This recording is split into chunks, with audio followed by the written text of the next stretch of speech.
जनवरी का महीना था। सर्दी में घने कोहरे ने पूरे जंगल को ढक रखा था। जहाँ कोई भी इस ठंड के कोहरे में बाहर भी नहीं निकलना चाहता था, वहाँ रघु का पूरा परिवार बहुत गरीबी से गुजर रहा था।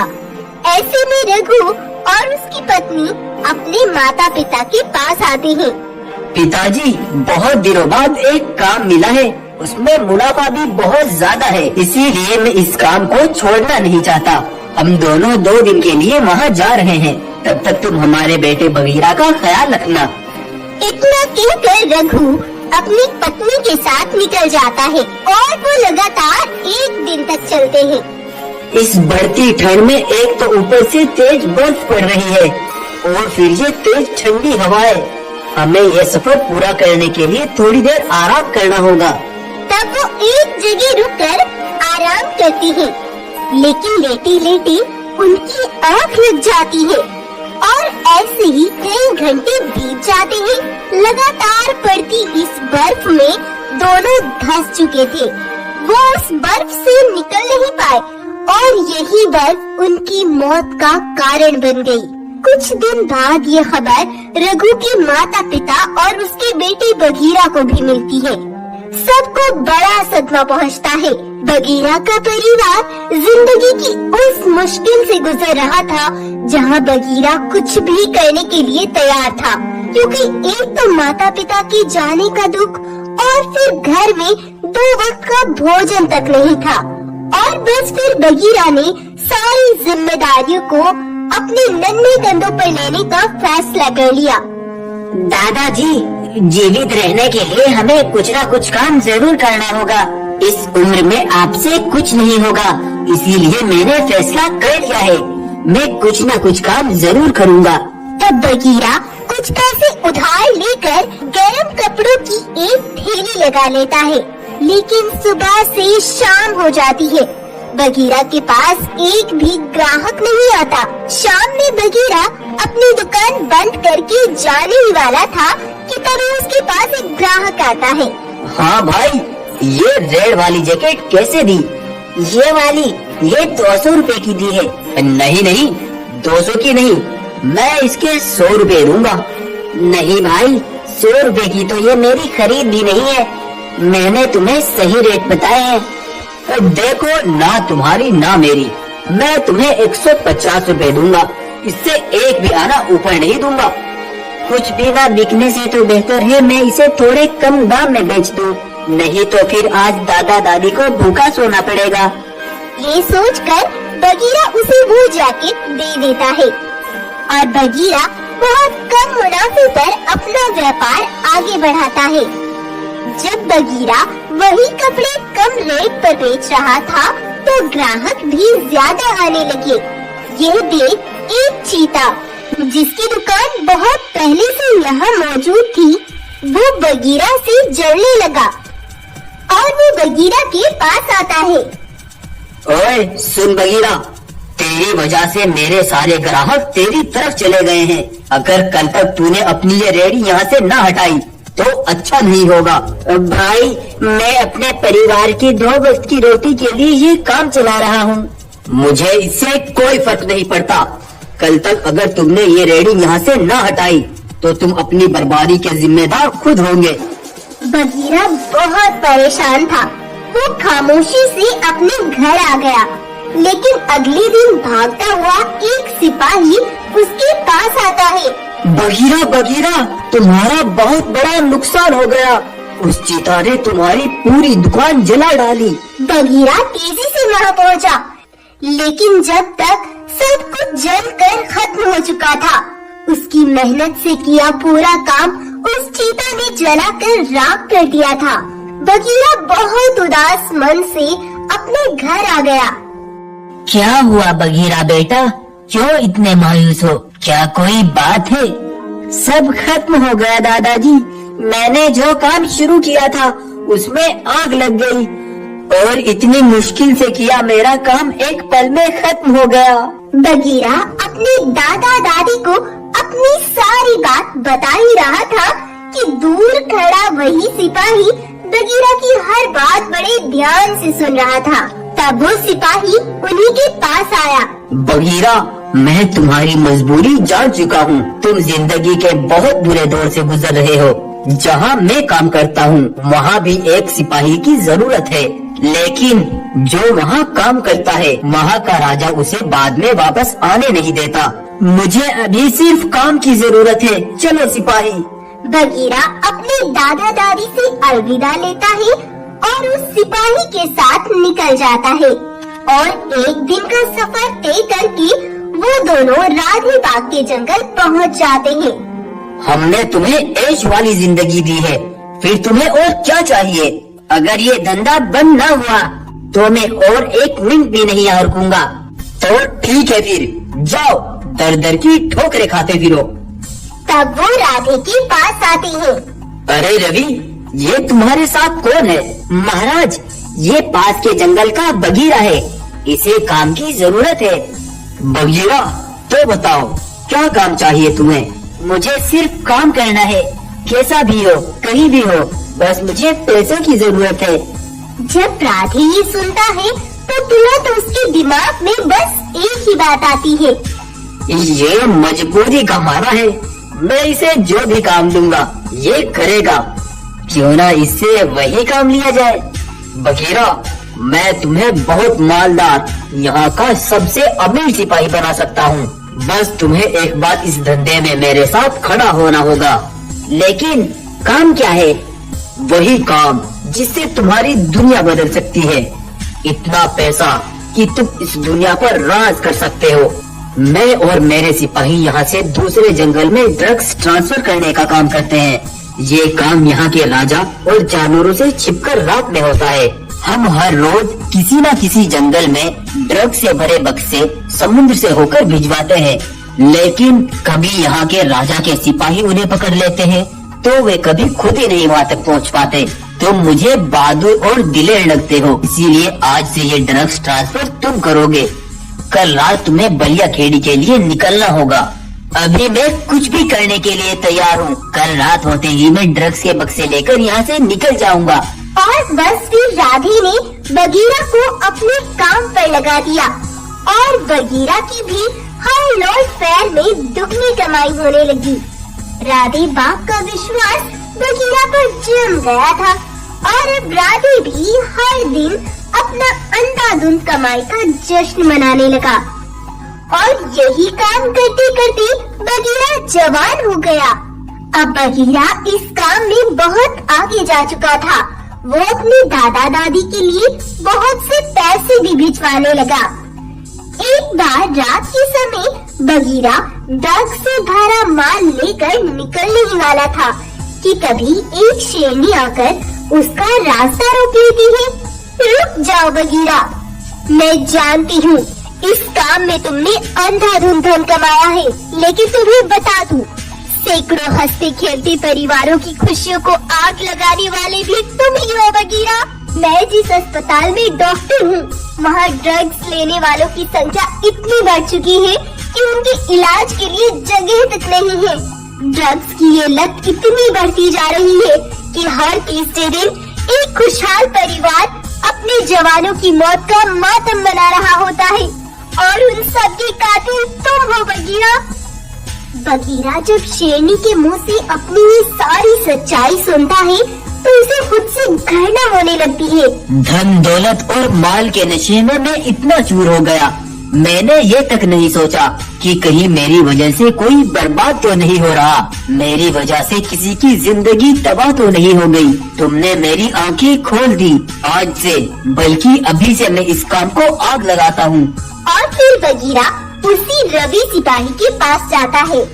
रवि भाई, मैं घर बचाने के लिए यहाँ आया था, लेकिन मैंने एक बार भी ये नहीं सोचा कि मेरे भिजवाए हुए इस ट्रक से न जाने कितने जानवर मर रहे होंगे। मैं अब और इस काम को नहीं कर सकता, मुझे अपने दादा दादी के पास जाना है। तुम चिंता मत करो, मैं कुछ करता हूँ। लेकिन ये रवि सिपाही अगली सुबह राधे बाग के पास आता है। महाराज, वही हुआ जिसका डर था। बगीरा भी सबकी तरह ये काम छोड़कर भागना चाहता है। अच्छा, तो ये बात है। लेकिन वो किसी भी हाल में भाग नहीं सकता, क्योंकि जंगल के द्वार पर 24 घंटे मेरे सिपाही तैनात थे। वही तो बता रहा था महाराज, वो भागना चाहेगा तब भी नहीं भाग पाएगा। उससे जुड़ी हर खबर मैं तुम्हें पहुंचाता रहूंगा। इधर रवि सिपाही ने बगीरा को उसके जंगल भेजने का विश्वास दिलाया, तो इधर राधे बाघ को सब कुछ बता दिया। राधे बाघ ने सिपाहियों पर बहुत सख्ती कर दी थी। बगीरा यहाँ से किसी भी तरह भागना नहीं चाहिए, तुम्हें उस पर नजर रखनी होगी। तभी रवि सिपाही तेजी से भागता हुआ वहीं आता है। वो निकल चुका है, उसका पीछा करना होगा। सिपाही और राधे उसके पीछे लग जाते हैं, लेकिन थोड़ी दूर जाने के बाद बगीरा की खाल ऊपर से उतर जाती है और उधर रवि सिपाही एक खुफिया सुरंग से असली बगीरा को वहाँ से भगा देता है।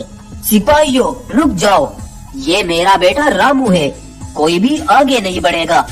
दरअसल कल रात के समय राधे बाघ का बेटा रामू अपने जंगल आया था। अरे रामू, तुम वापस लौट आए। मैं यहाँ एक मकसद से आया हूँ, मुझे उसकी तलाश है जो निकल गया था आज से 20 साल पहले एक सिपाही के साथ पैसे कमाने। उसके बूढ़े दादा दादी आज भी उसकी राह देख रहे हैं। कहीं तुम बगीरा की बात तो नहीं कर रहे? हाँ, यही नाम बताया था। तब रवि सिपाही रामू को बगीरा के पास ले गया। बगीरा, मैं ढूंढता ढूंढता तुम तक पहुंच ही गया। कल मैं तुम्हारे दादा दादी के घर से होकर गुजर रहा था और बहुत ज्यादा बर्फ पड़ रही थी। तब तुम्हारे दादा दादी ने मुझे अपनी झोपड़ी में जगह दी। अरे आओ आओ बेटा, हमारा पोता बगीरा भी बिल्कुल तुम्हारे ही जैसे व्यवहार का था। सालों पहले निकल गया था एक मजबूरी के तहत एक सिपाही के साथ पैसे कमाने के लिए। 20 साल हो गए बेटा, वो आज तक लौट कर नहीं आया। हर महीने हमारे राशन के लिए पैसे भिजवा देता है, लेकिन हम उसकी शक्ल देखने को तरस गए हैं। चिंता मत करो दादी, मेरा आप दोनों से वादा है, मैं बगीरा को तुमसे जरूर मिलवाऊंगा। और फिर बस ढूंढता ढूंढता मैं तुम्हें अपने जंगल तक आ गया। जिस दिन तुम हमारे जंगल में आए थे उसी दिन मैं पिताजी से लड़कर यहाँ से निकल गया था, लेकिन अब मैं तुम्हारे दादा दादी से किया वादा पूरा करूँगा। तब रवि बाघ ने उन दोनों को ये प्लान बताया था कि रामू बगीरा की खाल पहनकर सिपाहियों को अपने पीछे दौड़ाएगा और रवि बगीरा को खुफिया रास्ते से भगा देगा। इस तरह से बगीरा को उसके दादा दादी से मिलवाने का रवि और रामू का ये प्लान था। पिताजी, जिस धन दौलत और पैसे को देखकर तुम इतना खुश होते हो, वो किसी की खुशियाँ और जिंदगी को खत्म करके आता है। ये काम सही नहीं है पिताजी, हम कुछ और अच्छा काम करेंगे। मैं तुम्हारा साथ दूंगा और मुझे उम्मीद है हम अपना वो काम बहुत आगे तक ले जाएंगे। अपने बेटे रामू की ये बातें जब राधे सुनता है तो उसकी आंखें खुल जाती है और वो ये काम छोड़ देता है। और उधर बगीरा भी अपने दादा दादी से जाकर मिल गया। बूढ़े दादा दादी जब अपने जवान पोते बगीरा को देखते हैं तो खुशी से फूले नहीं समाते। और इधर राधे ने अपना बेटा पा लिया था। तो ये कहानी आपको सीख देकर जाती है कि बुरे काम में यदि आपको खुशी मिलती भी है तो वो लंबे समय तक नहीं होती। एक न एक दिन आपको वो एहसास जरूर कराती है कि आप कुछ न कुछ गलत कर रहे हैं। तो ऐसी इंफॉर्मेटिव और इंटरेस्टिंग कहानियों के लिए हमारे चैनल को सब्सक्राइब कर लें और वीडियो को लाइक कर दें, शेयर कर दें और हमें सपोर्ट करते रहें। Thank you. मैं एक ऐसे जानवर की तलाश में हूँ जिसके पास वो सभी सवालों के जवाब है जो मैं जानना चाहता हूँ, लेकिन पिछले 3 महीने से मुझे उसकी कोई खबर नहीं मिली। चिंता मत करो महाराज, अब हम दोनों मिलकर उसको ढूंढेंगे। अरे सुनो भाई, क्या तुमने शामू नाम के किसी चीता को देखा? अरे शामू, मैं तुम्हें ही पिछले 3 महीने से ढूंढ रहा हूँ। रुक जाओ, तुम मुझसे और नहीं भाग सकते। मैं तुम्हें कुछ नहीं बताने वाला, अपना समय बर्बाद मत करो। और अगर मैं तुम्हें वो दे दूं जिसकी तलाश में तुम भटकते फिर रहे हो तो क्या? ये तुम क्या कह रहे हो? क्या सच में वो तुम्हारे पास है? हाँ, वो मेरे पास है, लेकिन अगर चाहते हो उसे पाना तो बताओ क्या हुआ था वहाँ? हुआ कुछ यूँ था। आसमानी दुनिया में दो खतरनाक राक्षस एक बड़ी शक्ति के लिए लड़ रहे थे। तुम ये मुझसे नहीं छीन सकते। ये हमेशा से मेरी थी और मेरी ही रहेगी, समझे तुम? सालों से मैं इसकी तलाश में हूँ और अब इसे हासिल करके इसकी काली शक्तियों से पूरी दुनिया को अपने वश में कर लूँगा। इस बीच जब वो दोनों राक्षस लड़ रहे थे तो वो अनमोल शक्ति आसमानी दुनिया से नीचे जमीन पर जा गिरी, जहाँ शामू चीता भोजन कर रहा था। अरे ये तो वही शक्ति है जिसका गलत इस्तेमाल पूरी दुनिया को नष्ट कर सकता है। मुझे जल्द से जल्द इसको इसकी सही जगह पर ले जाना होगा। तब शामू उस शक्ति को उठाने के लिए एक बग्घी लेने के लिए चला जाता है, लेकिन थोड़ी देर बाद जब शामू बग्घी लेकर आया तो विशाल शक्ति वहाँ थी ही नहीं। उधर भीमा बाघ मजदूरी का काम करते हुए अपनी भड़ास निकाल रहा था। अगर 2 साल पहले मेरी जिंदगी के बीच वो कमबख्त गौरव न आया होता तो मैं आज अपने जंगल का राजा होता, न कि ये मजदूरी करता हुआ होता। आखिर भीमा के साथ ऐसा क्या हुआ था जो वो राजा से एक मजदूर बन गया? दरअसल 5 साल पहले की बात है। इलेक्शन का समय चल रहा था और इस इलेक्शन में भीमा भी खड़ा था। भीमा ने अपने जंगल के जानवरों को कुछ सिक्कों के भाव में खरीद लिया था, इसीलिए भीमा को पूरा यकीन था कि इस बार इलेक्शन में वही जीतेगा, क्योंकि भीमा ने ये माल दौलत सिक्के अपने पिता से लिए थे। तुम्हें मैंने अपना धन दौलत दे तो दिया, लेकिन अगर तुम ये इलेक्शन नहीं जीते और तुमने मेरा सारा धन वापस नहीं किया तो मैं भूल जाऊंगा मेरा कोई बेटा भीमा भी है। नहीं पिताजी, ऐसा नहीं होगा। सब पहले से ही तय है, सभी जानवर वोट मुझे ही देंगे। भीमा ने सबको खरीद लिया था और कुछ दिन बाद इलेक्शन थे, लेकिन 2 दिन पहले ही गौरव शेर बहुत बुरी जख्मी हालत में तेजी से दौड़ता हुआ यहाँ भीमा के जंगल आता है। साथियों, अपने बच्चों को लेकर जल्दी से यहाँ पर आओ। मुझे उन्हें लेकर अभी सुरक्षित जगह पर जाना होगा, क्योंकि यहाँ की ये शांति कुछ ही समय बाद एक तबाही में बदलने वाली है। अभी सब कुछ समझाने का समय नहीं है। तुम भी अपना कीमती सामान लेकर काली घाटी की ओर आ जाओ। गौरव शेर उन सभी बच्चों को लेकर वहाँ से एक सुरक्षित जगह पर पहुँच गया। कुछ देर बाद सभी जानवर भी अपना सामान लेकर वहीं आ जाते हैं। बेटा, तुम कौन हो और आने वाली तबाही के बारे में कैसे जानते हो? आओ मेरे साथ, मैं तुम सबको कुछ दिखाता हूँ। गौरव उन्हें अपने जंगल ले जाता है। ये देखो, यही वो जंगल था जहाँ सब जानवर हंसते खेलते खुशहाल जिंदगी गुजार रहे थे, लेकिन कुछ ही पलों में उन आतंकी शिकारियों ने सब कुछ तहस नहस कर दिया और उनका अगला टारगेट तुम्हारा ही जंगल था। मैं अपने जंगल वासियों को तो नहीं बचा पाया, लेकिन मैं नहीं चाहता था कि कोई और भी उनका शिकार बने। अब यहाँ कोई खतरा नहीं है, वो दोबारा यहाँ वापस नहीं आएंगे, इसीलिए तुम सब कुछ दिनों के लिए यहीं रुक सकते हो और माहौल शांत होने के बाद तुम अपने जंगल लौट जाना। और तब जानवरों ने और उनके बच्चों ने वहीं अपना डेरा डाल लिया और वहीं रहने लगे। गौरव भाई, हमने तुम्हारे अंदर वो उदारता देखी है जो एक सच्चे राजा के अंदर ही होती है। हमसे तुम्हारा कोई रिश्ता तो नहीं, लेकिन तुम्हारे अंदर की अच्छाई ने आज हम सबको बचा लिया। हाँ भाई, इसीलिए हमने फैसला किया है कल 2 दिन बाद जब हम सभी अपने जंगल जाएंगे तो तुम्हें इलेक्शन में खड़ा होना होगा, ताकि हम तुम्हें राजा बना सके। और बस भीमा के जंगल के सारे जानवर गौरव के साथ थे।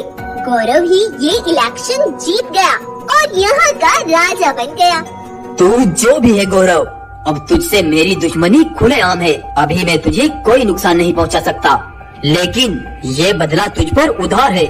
इलेक्शन में जीतना तेरे बस की बात नहीं भीमा, मैंने तुझसे पहले ही कहा था। ला, अब मेरे पैसे मुझे वापस दे।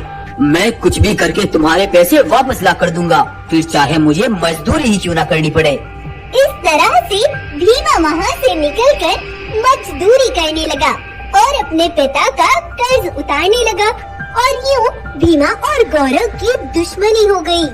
इस तरह भीमा भड़कता हुआ जा ही रहा था, तभी उसे गौरव शेर का बेटा दिखाई पड़ जाता है, जो कि बिल्कुल अकेला अपने जंगल से यहाँ आया हुआ था। तो तू ही है ना उस गौरव का बेटा? हाँ, गौरव मेरे ही पिताजी है। क्या चाहते हो तुम मुझसे? चाहता तो था मैं बहुत कुछ, लेकिन वो सब तेरा बाप मुझसे छीन ले गया। लेकिन अफसोस, आज वो तुझे खो देगा। भीमा गौरव की बेटी को नोच नोच कर वहीं मार डालता है। वहीं से शामू चीता आ रहा था। ना जाने वो शक्ति कहाँ गई। कुछ देर पहले तो वहीं पर थी, फिर उसे कौन उठा ले गया? अगर वो मुझे ना मिली तो सब कुछ तबाह हो सकता है। अरे भीमा, ये तुमने क्या कर डाला? ये गौरव महाराज का बेटा है। मैं अभी जाकर उन्हें सब कुछ बता देता हूँ। तभी भीमा को कुछ याद आया। ना जाने वो शक्ति कहाँ गई। कुछ देर पहले तो वहीं पर थी, फिर उसे कौन उठा ले गया? अगर वो मुझे ना मिली तो सब कुछ तबाह हो सकता है। सोच लो, अगर तुमने गौरव को जाकर ये बताया कि उसके बेटे को मैंने मारा है, तो तुम उस बड़ी शक्ति को अपने हाथों से गवा दोगे जो मेरे पास है। क्या वो मणि तुम्हारे पास है? हाँ, वो मेरे पास है, लेकिन तुम्हें एक ही शर्त पर मिलेगी। तुम्हें गौरव को जाकर ये बताना होगा कि उसका बेटा एक भेड़िया खा गया, और कल तुम आकर मुझसे वो मणि ले जाना।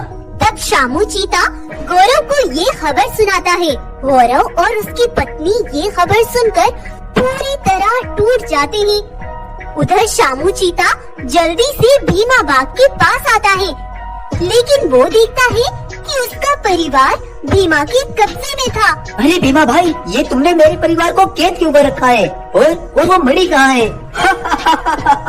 अब तेरा परिवार मेरी गुलामी करेगा। मेरे पास कोई मणि नहीं थी। अगर तू चाहता है अपने परिवार को जिंदा देखना, तो तुझे इन्हें लेकर यहाँ से बहुत दूर जाना होगा।